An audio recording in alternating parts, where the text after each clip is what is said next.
And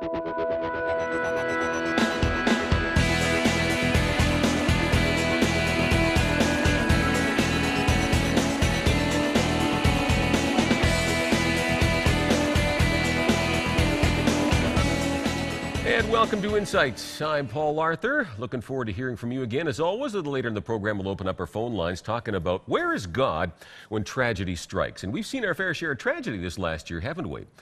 2013, I'm afraid, will hold more of the same, perhaps increased. Of course, the Connecticut school shootings right before Christmas there, just heartbreaking. I mean, I know people were crying. Without any connection to it. I mean, I cried just hearing about it. These elementary school kids slaughtered. I think back to 9/11. You know, I mean, how many people did that impact? Superstorm Sandy is natural disasters that happen around the world.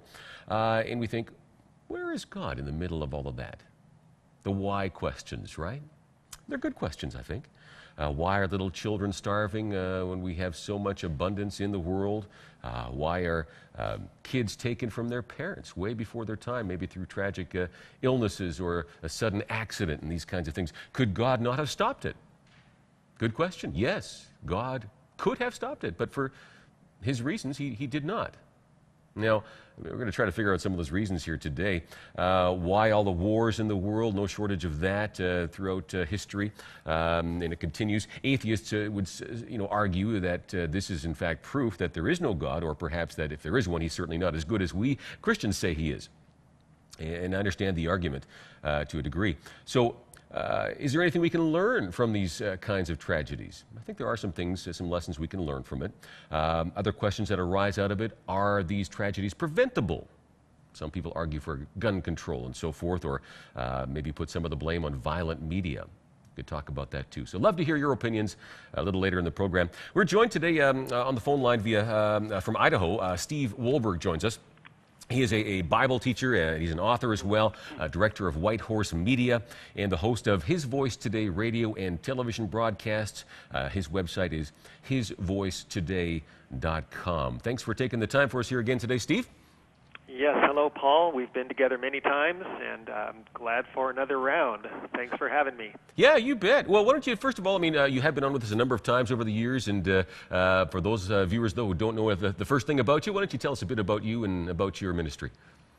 Sure. Well, going back 53 years ago, I'm Jewish, born in the Los Angeles area, grew up in a home that wasn't religious. When I was a teenager, went off the deep end in a wild life. When I turned 20, God made a move on me, got a hold of me, reached my heart, changed my life. I became a Christian. Now I'm in the ministry 33 years later. I'm married, a lovely wife, 2 small children. I direct White Horse Media. We produce TV programs, radio programs. I've written close to 30 books, and I'm doing the best I can to live my life for Jesus Christ, who saved me by his grace. Hallelujah. Amen. All right. Well, let's go from that to a good answer. It's hard to get a good answer on this, I guess, but why do bad things like the elementary school shootings in Connecticut, just absolute tragedies, why do they happen? Why does God let them happen? Yeah, well, as you and I have talked about before, I think we need to really look at the big picture. The only way to understand something like these kids being killed so senselessly is to understand originally, ultimately, the fall of a perfect angel named Lucifer, who rebelled against God. He took a third of the angels with him. God has given his angels free will. Then he made man. He gave man free will. Lucifer tempted Eve at the tree. She chose to eat the fruit. Then she offered the fruit to Adam. Adam sinned. That opened a door, bringing sin into humanity. And God has allowed this demonstration of evil, to speak it that way, demonstration of evil to continue for a certain amount of time, so that when he finally does step in and end evil permanently, he'll carry the good angels with him, the universe with him, the rest of humanity who understand with him, so that the demonstration has been complete, that Lucifer was wrong, that sin is a horror, a nightmare, it's a disaster. And I think what we saw, it's the Sandy Hook horror, is that we were seeing the outworking of a very real demonic power that had invaded this young man, Adam Lanza, and used him to systematically kill, murder, execution style 20, 6, and 7-year-olds. I mean, how bad can it get?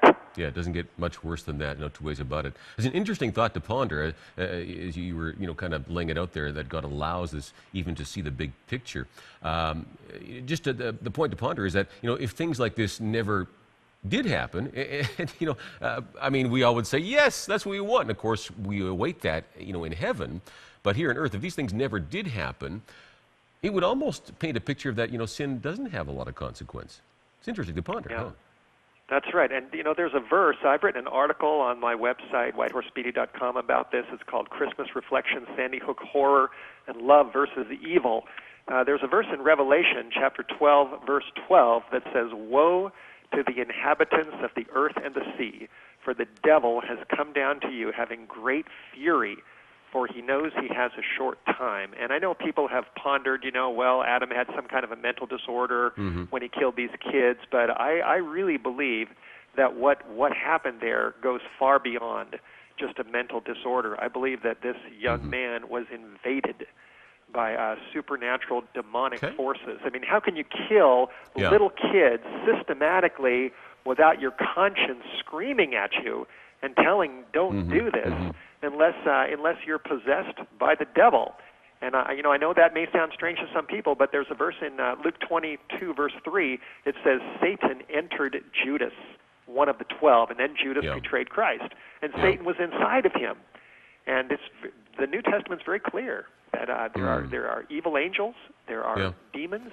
Yeah, as somebody who's read the Bible as well, I see that what you're talking about. I mean, a demonic possession, that really is a real thing. I believe that to be so, even in today's age. I think there are certainly non-Christians who think you're absolutely nuts, and there's probably some Christians who think you're maybe just a little off the wall that way. But we'll invite them to call a little later in the program as well. But I would tend to agree that cases like this, boy, it doesn't take much to see that, boy, that's a real possibility that demonic activity was involved in that. Now, what do you say to, I guess, people who say, well, I mean, the God you serve, Steve, he's sovereign, he's almighty, and he's good. So why didn't he do something about it? Why didn't he stop it? He could have, right? Yeah, he could have, but I mean, he could have stopped Lucifer's rebellion in heaven. He could have stopped Adam and Eve from sinning. He could stop anyone from sinning right now by making us robots. He could just force everyone to do what's good. But he doesn't do that, because a God who is good and a God who is love also is a God of freedom. He gives free choice, and he is allowing sin to run its course on earth to demonstrate to all intelligent beings that sin is a disaster. Yes, God could have stopped it, but he can stop, if somebody out there likes to smoke, he can stop you from smoking. You say, oh, sorry, you're not going to smoke. That's it. If you want to drink, if you want to carouse, if you want to go to the discos and stay out till 4 in the morning and live a sexually promiscuous life, he could just stop you. Yep. And then people would say, hey, wait a minute, God, what are you doing? You're not giving me free will. And then when he allows, sin to do something terrible, people say, well, why didn't you stop it? And so, it's because God is giving people free will to choose to do what's right or to choose to do what's wrong. But I promise you, the Bible's very clear that it won't be long. One of these days, we don't know the day or the hour, but he is going to stop it. And when he does stop, he's going to stop it permanently, forever.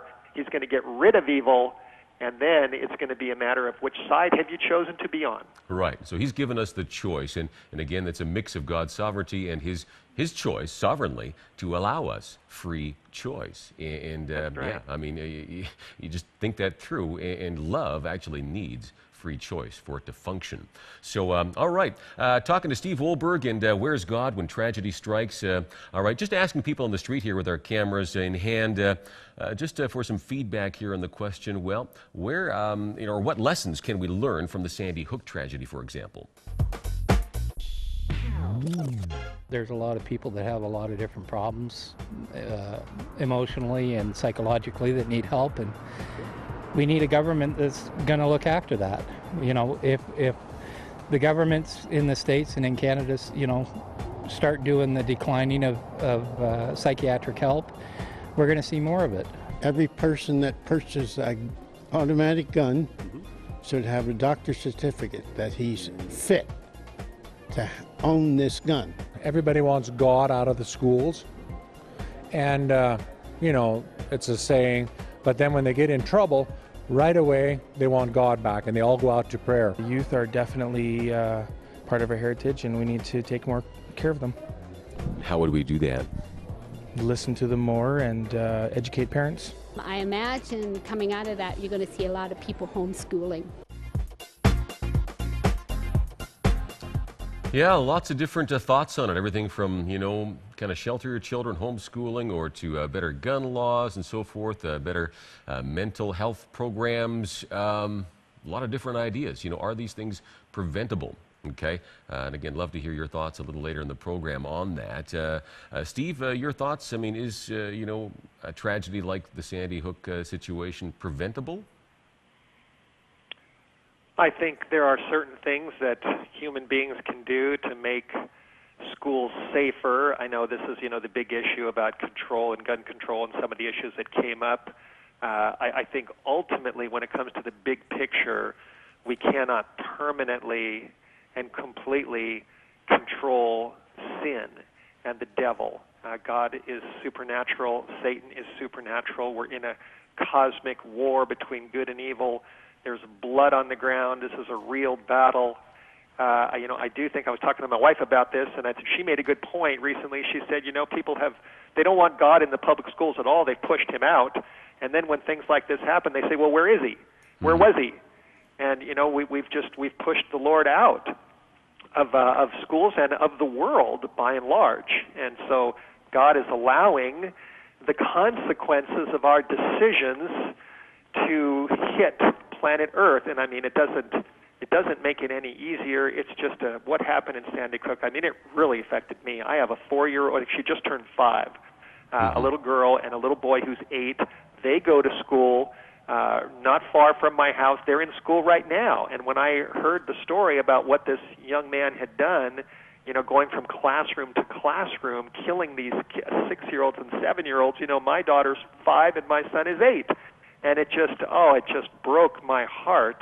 And it just, it led my mind to Revelation 21, verse 4, that says that when the dust settles, when it's all over, God will wipe away all tears from their eyes, and there will be no more death, neither sorrow nor crying, neither shall there be any more pain, for the former things have passed away. That's the only real permanent solution, is the kingdom of God, is the coming of Jesus, him getting rid of sin and the devil and evil.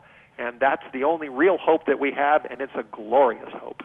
For sure. Now we're living in the middle of this fallen world, though. At the here we are. Next year again, we'll probably have some more of these kind of situations to talk about. Seems like they're actually increasing, not decreasing, and it does again make us ponder. And I don't know if there's, you know, any scientific evidence we can give for that or not. I mean, you know, for example, if the Lord's Prayer was back in schools, I think it needs more than that. But I mean, you know, again, if there was a mindset that, you know, this is there's a fear of God, we're asking you for your protection, you're welcome here, Lord, even though we have people from different faith backgrounds or no faith backgrounds in the schools, Lord, we're asking for your hand of protection. Would that make a difference, I guess? You know, I think it would. Yeah? I think it would. Okay. I think it would. The more we ask God to be with us and to help us, I think that opens up the door for angelic protection. Something else to keep in mind, Paul, I wrote in my article about this, when Jesus, you know, the Sandy Hook horror took place right before Christmas. And 2,000 years ago, when Jesus was born in Bethlehem, you know, the Holy One, the Pure One, was born, and the devil made a move. He moved King Herod to send his soldiers to Bethlehem and to kill all the male babies under 2 years old. And so there was a slaughter of the innocent, a slaughter of children that took place right at the time when Jesus was born. And to me, that's the battle between God making a move and the devil countering it. And it's a similar situation. What happened right before Christmas last year was we saw, you know, Satan making a move and killing these kids, and yet this girl, Victoria Soto, you know, this woman, 27-year-old teacher, she hid the kids in closets and cabinets, and then the killer walked in, and she said, they're in the gym. And then he shot her dead, and she sacrificed her life for her kids. So you see the ultimate sacrifice of love.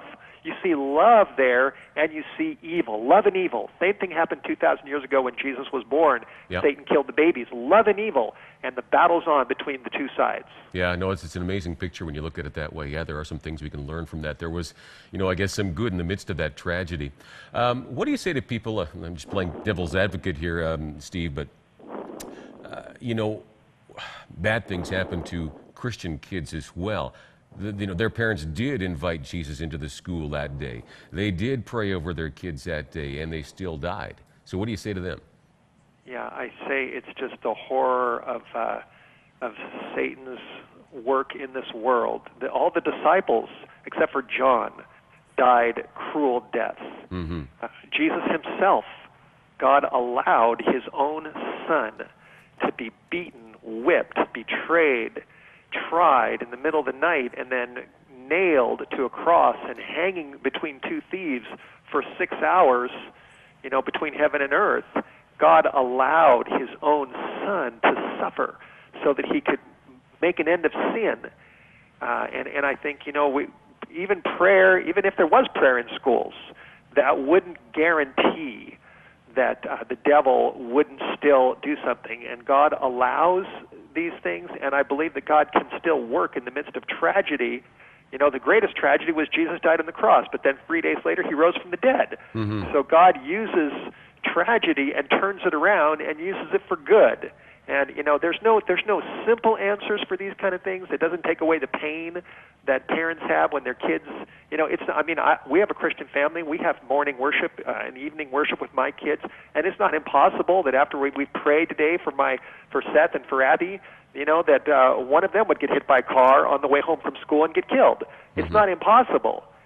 Yeah. So there's no guarantees in this world of sin. Yeah, there's no two ways about it. I think we all know somebody, we all know some family where, a precious child, not a bad child, a good child. You think, a good family, what on earth, why did it happen to them of all people? We all got a story like that. And you think, we don't have all the answers. I don't want to, gloss over it. We do live in this kind of a world where sin is ever present and it has an effect. It was a choice maybe of a drunk driver. That was a choice. It was a free choice that was allowed by a sovereign God, and there's the consequences, Certainly keeps us all, I guess, on our toes in the sense of that we all need to be in our places, ready, because it could happen to any of us. So I guess there's maybe a silver lining in that. And, again, like you mentioned, God can redeem anything, and I think he's in the business of redemption. At this point, I don't know if any of us can say did anything good happen out of a Sandy Hook tragedy or Superstorm Sandy. On the bright side, what we do see, I think, if you want to look at the glass half empty, I guess we can, but you can also look at it half full, and you see the opportunities to serve other people that arise out of that. And I think we can say that a lot of Christians did rise up to that opportunity, and they made sacrifices, whether it was financial donations or a lot of people rolling up their sleeves, making time out of their busy schedules to help clean up, help those people in need from a hurricane, and or again, ministering to those families that lost loved ones. We've seen a lot of that sort of thing happen. Would you agree with that? Yes, definitely. And when I said there's no guarantees, generally in public schools, like I said, they don't want God, but that doesn't mean that God's still not there. When the parents do pray for their kids, God does work with them, and he loves them, and he loves us all. But there's no guarantee, like I said, that tragedy can't strike. But we do have a guarantee that Jesus will be with us. He said, in this world you will have tribulation, but be of good cheer, I've overcome the world. He said in Matthew 28, he said, lo, I'm with you always, even to the end of the world. Christians do die. We do suffer. We suffer like other people. We bleed just like other people.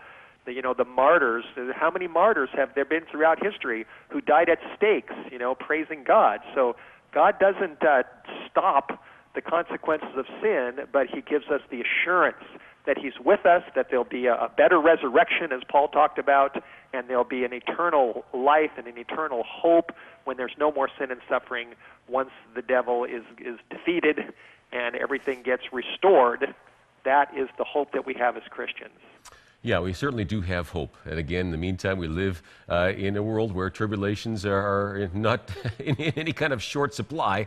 They're here for sure. Now, from listening to you here, it definitely sounds like you think the tragedy in Connecticut there was more the work of the devil than anything else. Now, what about other situations? Maybe, for example, natural disasters. Is it possible that God, who is all merciful and yet he's also completely just, does he still in today's New Testament world, even, it's the age of grace, does he still judge nations through natural disasters? What do you think? I know there's differing opinions on that within the Christian community. Any thoughts on that? Yeah, I think he does. And you mentioned we're in an age of grace, but, it's also true that Noah found grace in the eyes of the Lord way back in Genesis before God sent the flood. And so in Sodom and Gomorrah, and Jesus said it's going to be similar to the days of Sodom before he comes. So that there are definitely examples in the Bible where God has finally acted and sent judgments and punishment upon individuals, upon cities, and upon nations when their wickedness was just so ripe that the language is their cup was full. And I think that God does still do that today. He still does send judgments at certain times, but there's other times when we just see sin running its course, and when we see Satan doing his thing. I mean, Satan is definitely, like I mentioned, Revelation 12:12, he's come down with great rage because he knows he has a short time. And so we have to look at each individual incident on its own, and there's sometimes when we may not know. I mean, in the case of Sodom and Gomorrah, fire came down and devoured those cities.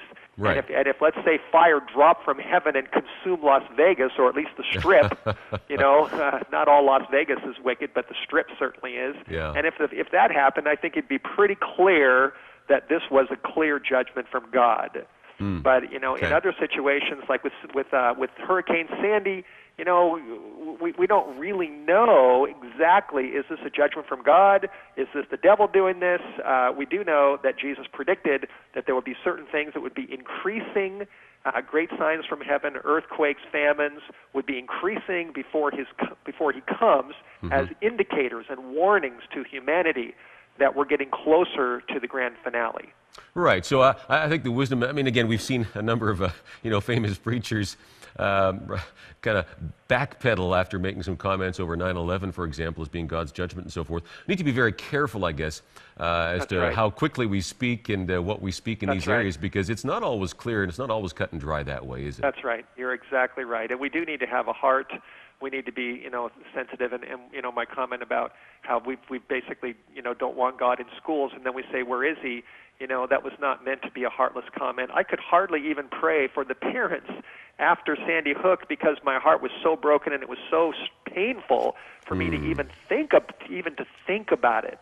And I cried. I was in an airport not long after that, and I saw people watching the pictures of the kids coming up on the screens, and they were crying right there in the airport. Yeah. And I cried too. And so, I just feel for those parents. I've got kids of my own. It's a horror. It's a nightmare. I do pray for them. And, we just pray, Lord, come soon and stop the pain. Yeah. Yeah, you can't help but pray for the parents. I don't know what else to do. That's right. Sometimes you're even stuck as to what to exactly even pray. Yeah, that's right. But you do pray somehow that God would bring good out of it. What that actually looks like, I'm not 100% certain. But yeah, we do just ask God to bring. And when crisis hits, whether it's the Hurricane Sandy or Sandy Hook or the Japan earthquake or whatever else is going to be coming, we as Christians need to do our best to minister to the shell-shocked and those that are just, devastated, and try to point them to a loving God, and that sin is responsible ultimately, not God. God is not the bad guy. Yeah, no, I think you're absolutely right, Steve. We gotta keep coming back to the bad guy. that God is good and Satan's not good. That's right. We got to get that straight. So, we got to keep that straight. Well, you know what? I want to open up our lines here again. Steve Wohlberg, hisvoicetoday.com. But you can ask Steve the tough questions here. You can talk to him right now. 1-888-816-2545. Anywhere in Canada.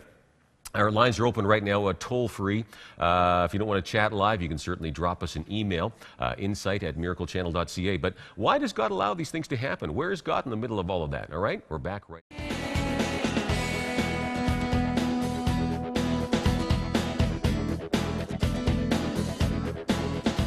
The Lethbridge YWCA is now taking nominations for their annual Women of Distinction Awards.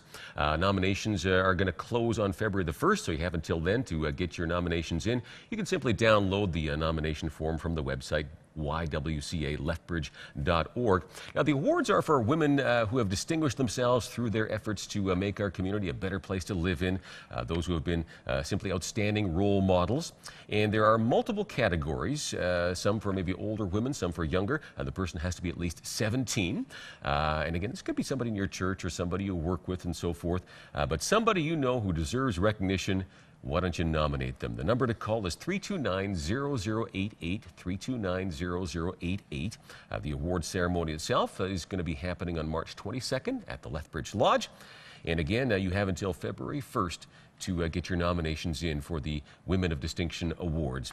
You can simply go online to download the nomination form, ywcalethbridge.org. And that's today's Local Life. Community leaders, pastors, event organizers, missionaries. We want to know about your inspiring story or event happening in Southern Alberta. Call the Insight team at 403-380-3399 or email insight@miraclechannel.ca. Local Life is your connection to Southern Alberta.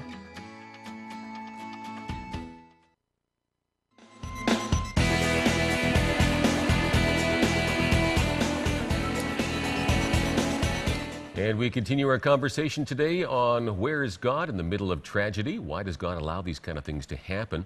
Is it a form of judgment at times? Is it simply the world we live in? It's a sinful, fallen world. Do our own actions bring these kind of things on? All right, can God redeem these sort of things? Are some things preventable? I'd like to hear your thoughts on that. Steve Wohlberg, our guest, hisvoicetoday.com is his website. All right, you can check it out there for some interesting articles on this topic here as well. But some lines open right now, so I'd like to hear from you. 1-888-816-2545. And again, feel free to disagree with our guest or with me. Very interesting topic, and I know there's some different views on it. The sovereignty of God plays into this. Our own free choice, okay. God certainly could stop some of these things. And oddly enough, I mean, we do hear stories sometimes of God intervening, literally sending angels to save somebody in a tragic accident, answering prayers. Those are so faith-building. And yet, on the other hand, we know of people who have had kids ripped out of their lives. They're dead, maybe a drunk driver or something like that. They were prayed for that morning, and God didn't intervene. Does that change the goodness of God? Well, I don't think so.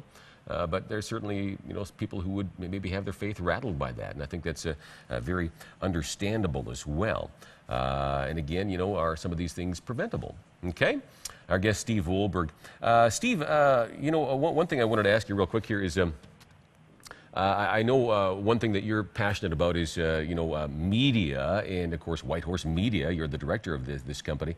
You're very aware of the violence in movies today and in media in general, and you're warning parents about that. And of course, the Aurora, Colorado shooting here recently as well, at the Batman debut there, again, horrific.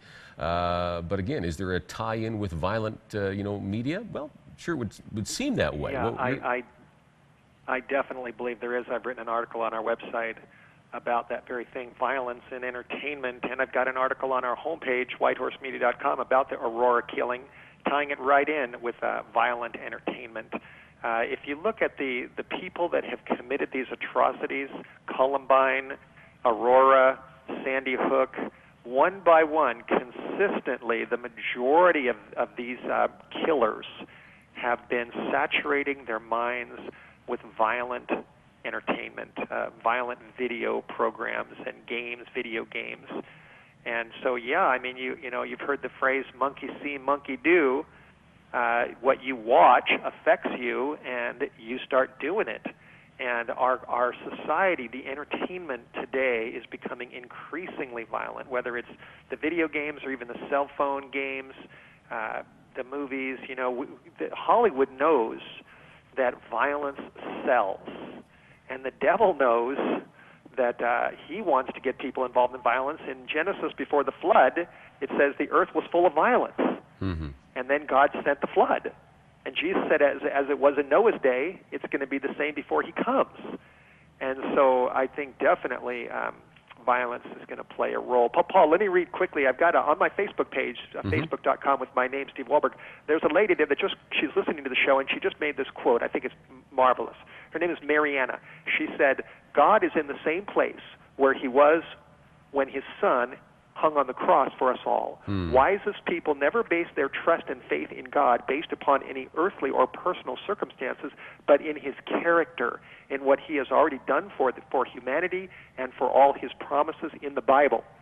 And I think that's a profound statement, that we need to trust God not based on circumstances that hit us, around us, but based upon the fact that his character, that he is a faithful God of love. No matter what happens, we can trust that. Yeah, absolutely. You got to go back to the beginning, right? It's always a blame shift, isn't it? The devil wants to blame God and wants us to buy the lie. No, let's blame the devil and trust God. That's right. Let's go to Debbie's call from Ontario. You're on the air with Steve Wohlberg. Hi, Debbie. Hi. I just wanted to say that I believe everything that you're talking about today, and I think you've put rather well. I just wanted to say that I believe that good things come from God only, but he can remove his protection. And we're living in a world, we're becoming increasingly secular, and we've factored God out of the equation. God can't work in our lives and protect us unless we invite him in. And unfortunately, the innocent suffer. If you look at the kids of Sandy Hook who suffered that tragedy, they were the innocents. Yeah. And that's who the enemy goes for. I do believe in what's going on in the world today, that the enemy, as you say, his time is short, and he's just, coming at us on all sides. God will remove his protection, and he will use things that come from the enemy to test us and to show us our need for them. And he'll also remove his protection if we don't seek his help. Secondly, people who walk closely with the Lord are attacked and assailed by the enemy all the time. So you're saying, are you saying you actually maybe get more of a targeted attack the closer you walk with Jesus? Absolutely. Okay. I can attest to that. I've been walking in holiness for the past year. I have a good friend of mine who has a pastoral background who's been mentoring me. Mm-hmm. I have established a prayer life and I'm now becoming an intercessor. He and his mother are intercessors. I was just talking to him last night, and there's a bunch of things that have been going on. I'll give you an example. I have a beloved pet that I've had for 13 years. I love this bird with my heart. I have a parrot. And last Thursday, I was rushing around getting ready to go out. And in an unguarded moment, I stepped back from my bed, and I stepped squarely on him, and I crushed him, and he died. This, to me, was no accident. And what I've learned through it all was I didn't blame God. I knew, with beyond a shadow of a doubt, this was the enemy.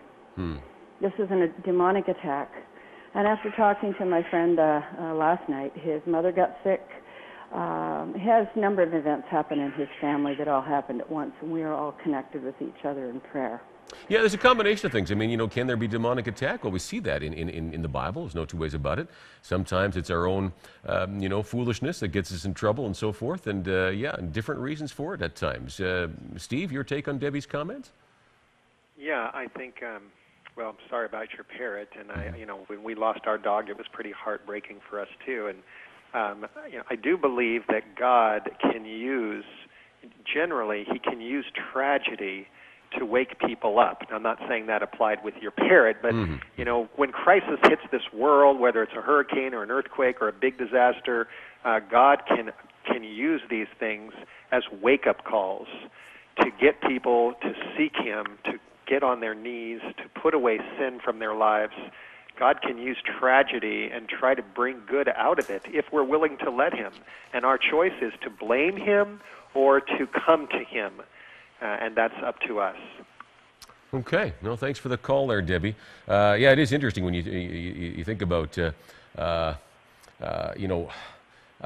of the difficult things that come our way, and whose fault is it, so forth, and does it increase when you walk with Jesus? I mean, you think you'd be more safe when you walk with Jesus, but as one person put it, the closer you are to the target, for example, if you're flying in a plane, you're over the bomb zone where you're hitting the target, it's going to be a lot more flak coming up your way. So I think it does stand to reason that way, although I don't think we need to walk in fear that way. It's kind of exciting, I guess, to be right in the midst of the battle as well. So let's take a phone call from Ontario again. Michelle's on the line. Go ahead. Hi, Michelle. Good morning, I guess it is there, right? Yeah. Yeah, how are you today? Well, thanks. Good. I guess my question is, does God have a plan for your life? So he has a plan for everybody's life. Mm-hmm. We've had 2 tragedies here in Sarnia since the beginning of the year. Okay. One was a young girl, she was a kindergarten teacher. New Year's Eve, she went to a party, and of course the cabs were taking forever to come, so she decided to walk home. On her way home, she was picked up by a 19-year-old guy and a 31-year-old woman, and was brutally murdered. The 19-year-old was heavily into the fetish things on the internet, and this young teacher really helped all the needy kids in the area. Yeah. Supplied food for them and supplied school supplies and things like that. Yep. Anyway, so my future daughter-in-law asked me, now, does God have a plan for her? Did God have a plan for her life, and was this the way he wanted her to die? Right. And another thing that happened, just a week later, the first day that school went back in, 2 young girls, 2 sisters, went home for lunch, and on their way back to school, the crossing guard was there. They crossed the road. The 79-year-old woman did not stop for the crossing guard and hit the 10-year-old girl, and she died, massive injuries to her brain. And another thing, did God have a plan for her life? Was this the plan for her? I just would like to know some answers. Yeah, those are great questions. I mean, God is sovereign. He knows what's going to happen tomorrow. He knows what's going to happen, 30 years from now if we're still here, right? Your thoughts on that, Steve? Yeah, I think God does have a plan for every life. And I think that his ultimate plan is eternity, is getting us to heaven. And if we do die, even brutally in this world, I mean, it's the devil. The devil is to blame for these things, not God. For if a person is his, then their future is secure. They're out of harm's way, so to speak. There's a verse in Isaiah 57, verse 1, I've got in front of me, that says, "The righteous perish, and no man lay it to heart. The merciful are taken away, but none consider that the righteous are taken away from the evil that is to come." And so God's ultimate concern is not this life. It's eternal life. And if somebody is his, and if they die a brutal death, like the disciples, all the disciples, except for John, died brutal deaths. They did. God allowed this to happen. There's a famous quote from an ancient who said, "The blood of the martyrs is seed." That when the martyrs died bloody deaths, God used that to raise up more Christians. So, these are difficult questions, and we do the best we can, and God uses tragedy, and when a person's his and they die, they're out of harm's way forever. Yeah, in that sense, and again, I think the question, is maybe, was their purpose in life shortened? Can God, can the devil actually, thwart God's plans in that sense, cut short a purpose and a destiny that child or that young lady was to fulfill, right? Any thoughts? Yeah, well, there's the Lord's Prayer says, "Our Father which art in heaven, hallowed be your name. Your kingdom come, your will be done on earth as it is in heaven." Right. God's will, but God's will is not always done all the time. Sin is not God's will, and there's a verse in 2 Peter that says, "The Lord is not willing that any should perish, but that all should come to repentance." But people will perish. Many will perish. So again, it's that human choice. It's not his will. Yeah. The human choice factors in with it, and it's hard to sort that all out. Appreciate the phone call and the questions on that. Very interesting. Although I can say out of that, I mean, I don't know all the details of each situation, but sometimes, for example, I mean, if that particular situation was a young lady walking late at night, hitchhiking or getting picked up, New Year's Eve, probably an unwise decision, and that plays into it as well, right? So, not to condemn anybody, but, that's part of the equation as well.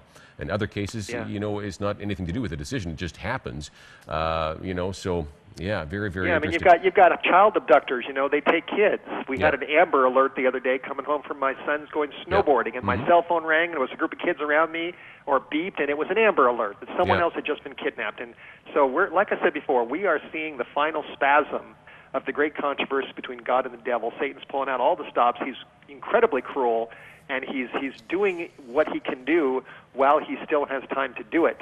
And these are nightmares, you know. If this, you know, teacher who got raped and killed, whatever they did to her, you know, if she was my daughter, I mean, I would be, I don't know what I would do. Yeah, you know, I don't know what I would do, but I know I do know that I would still stick with God, and I wouldn't blame God, because I know the devil is responsible for these tragedies. Yeah, tough stuff. All right, 1-888-816-2545. Feel free to agree or disagree here. Where is God when tragedy strikes? I'd like to hear some of your experiences, some of your thoughts theologically. What does the Bible say about that? Is it the devil's fault? Life just happened because of sin? Let's go to Nova Scotia and talk to Karen. Karen, you're on the air with Steve Wohlberg. Go ahead. Yes. The question was asked, how can we stop this from happening? And the Bible says, my people perish from lack of, I think it's knowledge. Knowledge, yeah. Proverbs 29:18, yeah. Yeah, and you also, in order to have wisdom, you have to have knowledge. If we want to stop this from happening, we have to acknowledge the lie that we are in the same society we were in 10 years ago. We're not. We're in a different society. And why are these people going into schools and killing people? Because they can. They know they're not going to get stopped. So what we have to do is admit there is a problem that wasn't there 10 years ago. How about putting safes in every school with guns and bullets, and have the principal and all the teachers be taught how to use a weapon? And if they see someone coming in with a gun and they hear shots fired, that would be the only way that they could open that safe, and they might be able to save other people. Let's use some wisdom in this. Yeah, it's an interesting. We got to protect ourselves. Yeah, it's definitely part of the conversation right now, and it's an interesting argument to be made. You know, again, if you have trained, psychologically tested staff members, in some states have actually apparently done that, where they do have some armed staff members. I'm not necessarily against that. I don't know if you need to have you know, the guns visible and so forth, but I guess put it this way: if you knew if you're a you know, a bad guy, I don't know, would it stop you if you knew that you know, there's a good chance that some of the staff are armed, and it would likely, you know, cut short your shooting days? You know, I don't know. Your thoughts on that, Steve? Yeah, that's a great question. In the United States, our Constitution allows people to bear arms. It's the Second Amendment. Yeah. I don't have a gun, personally. I've thought about it, but at this point, I'm just going to trust the Lord with my wife and my family. We live out in the country, and we're pretty safe. But I think that, you know, my wife said to me about this situation, if, you know, if someone walks into a school and there's a sign there that says gun-free zone, or he walks into another school and the sign says all the teachers are armed and dangerous, you know, which school is safer? Yeah. And so, you know, I would never say that we should take away guns from everybody.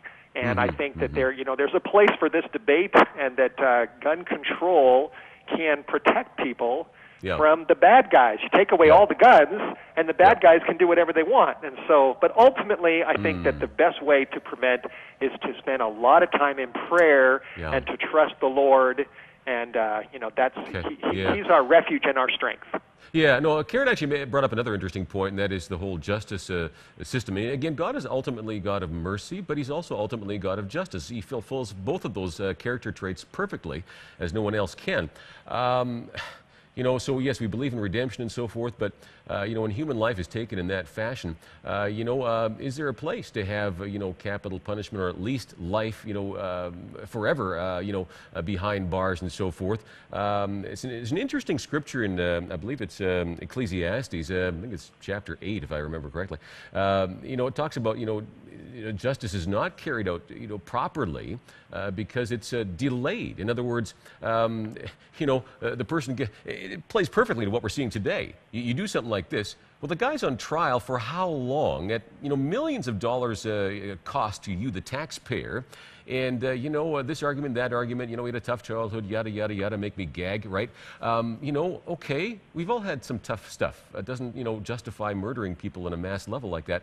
And so justice doesn't get carried out.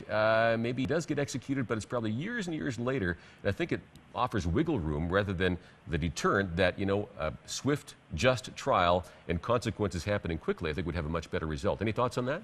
Yeah, I agree with you 100%. The verse that you referred to, Ecclesiastes 8:11, that's the text, which says, "When justice is not executed speedily, the hearts of the sons of men are fully set in them to do evil." Exactly. And so justice is a deterrent.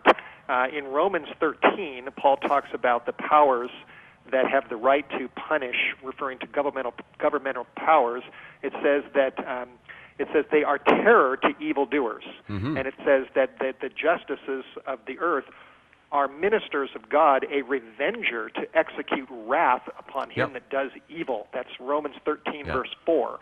And so I certainly believe that justice needs to be in place. It is a deterrent, and God is just, and yet he's merciful. He's both, and ultimately, one of these days, his justice is going to fully kick in, and he is going to punish sin, punish the devil, punish his angels, and get rid of all this evil.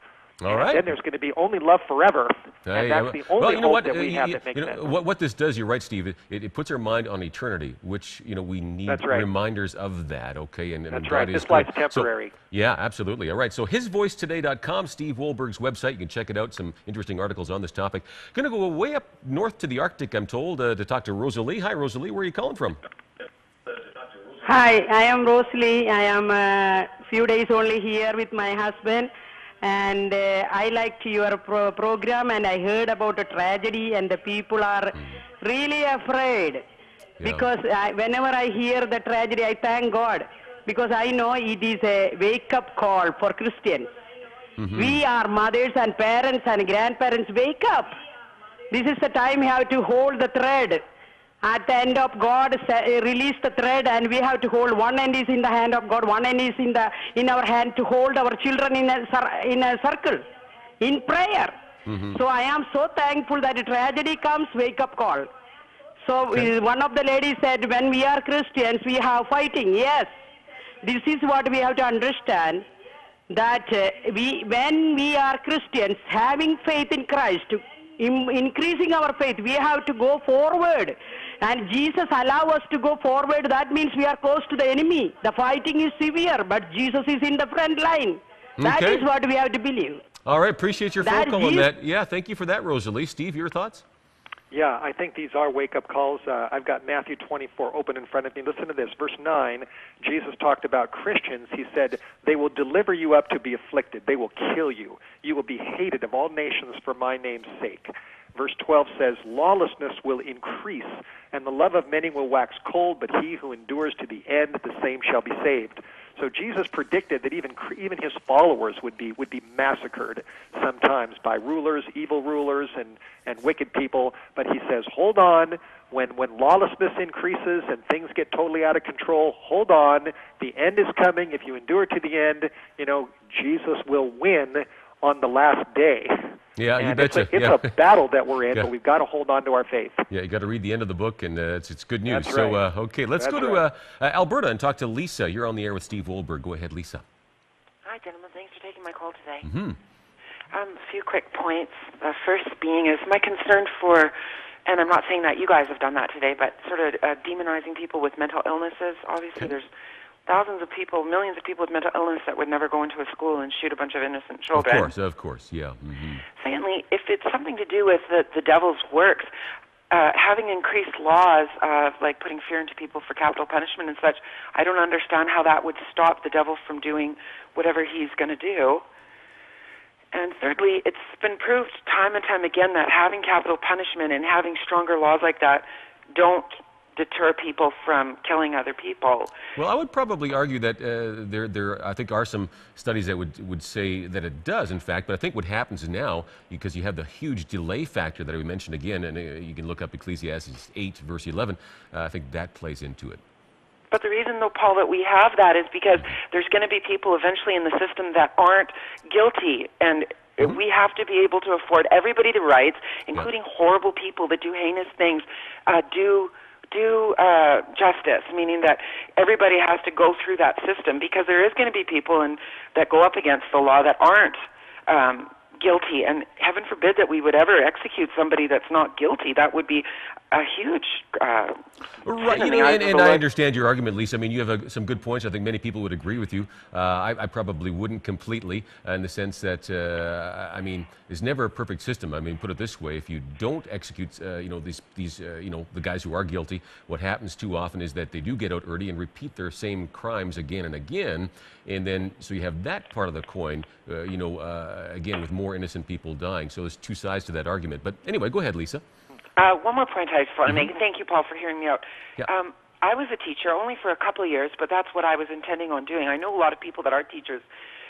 I myself would be mortified to have to be trained to use a gun in a school. I don't think that more guns in school is going to make anyone safer. I want less guns in school. If I had to be in a school where they said I have to learn to use a gun, I would quit. I mean, there's no way. I don't want to be I don't around think it guns. would be a I don't want to touch requirement. guns. I think that would be voluntary, I'm sure, but yeah. Right. But okay, but yeah, so you're just kind of you know. Well, it's interesting to hear your point. And again, you're probably a little more mercy motivated. And you know what? Yeah, we need people like you you know, to sound off that way too, because it all needs a bit of balance in that. It is interesting though, again, and maybe Steve, you want to comment on it.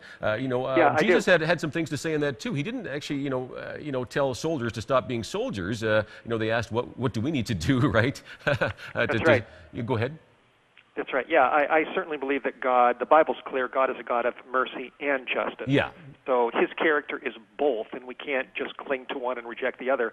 As far as, Lisa, your comment about mental disorder, I'm not demonizing those that have mental disorder. I know that mental disorder is real, and you can't blame everything that happens on the devil.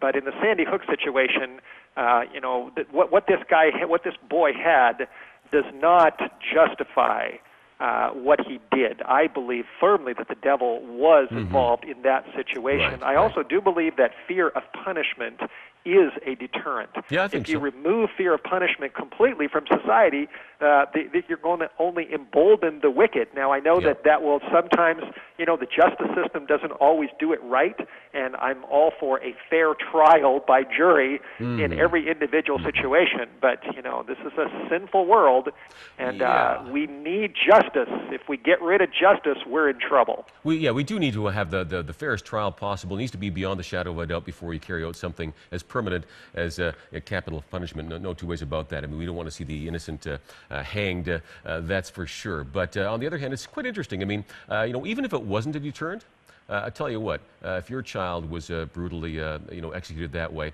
and I know there's some parents who still probably wouldn't believe, you know, in capital punishment. I think the majority, though, probably would. I mean, maybe I'm wrong, but there's a sense of justice as well.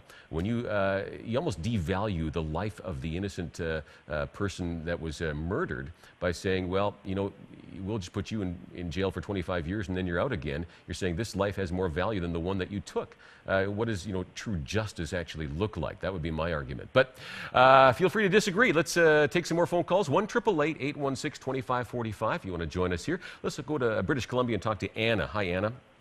Hi there. I'm so happy Theo Fleury has got a warrior like Charles Adler to talk about child abuse. It has to be talked about. I'm asking Christians out there, when you know that someone is, you know very well, is being put on without their permission, harmful mirtazapine, risperidone, Prozac, things like that, to change their behavior so the brain cannot function properly. It's up to you, as I have done, to follow it through, right, to make the staff know, hey, this person isn't like this. So what frustrates me is that when these things happen, like in Sandy Hook, like in the cinema shootings, they never talk about the drugs that these people were put on and that wasn't followed through with. They weren't monitored. I look at their eyes. Their eyes are big round saucers. What kind of drugs were they put on by the pharmaceuticals, so you're and saying they're not perhaps, monitored? If I'm hearing you correctly, you're saying perhaps this is directly tied to the drugs that they were involved in, that influenced them? Pharmaceuticals, absolutely. Okay. Interesting. Steve, your thoughts on that?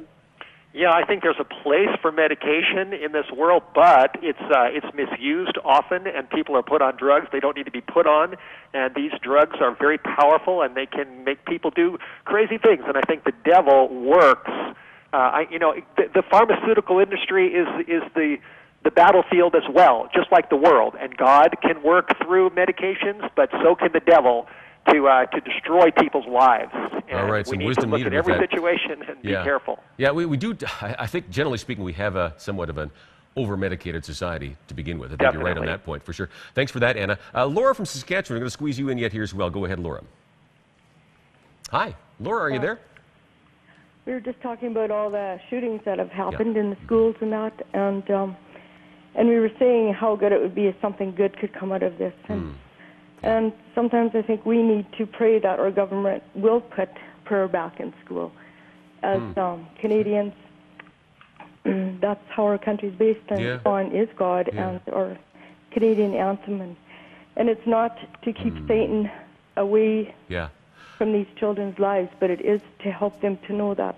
You know, Laura, I would love to see prayer back in schools. You know, I think to be totally honest, the more I look at it, I don't know if government actually has the mandate to do it at this point because we live in a democracy. What we have to pray is for the people in Canada, the people in the States to rise up. And if there's a majority that rise up and say, we want prayer back in, then I think the government can do something about it. But it's got to kind of start from the grassroots up, I think, for it to actually be effective. Thank you for that, Laura. I'm almost out of time here. Steve, any quick nuggets to leave us with here on this where's God issue? Yeah, well, I believe in prayer anywhere, but I don't believe in forced religion. Exactly. As far as the final conclusion, I want to go back to Revelation 21, verse 4, that says, God will wipe away all tears from their eyes, and there will be no more death, neither sorrow nor crying, neither shall there be any more pain, for the former things are passed away. That's the only real hope that we have. You're right. Is that these things are going to end when Jesus comes. Our hope always has to come back to Christ. You're absolutely right. You can get some good articles on this at hisvoicetoday.com. Steve, thank you for that time. I'm out of time. All right, tomorrow we're going to talk about renewing your vision.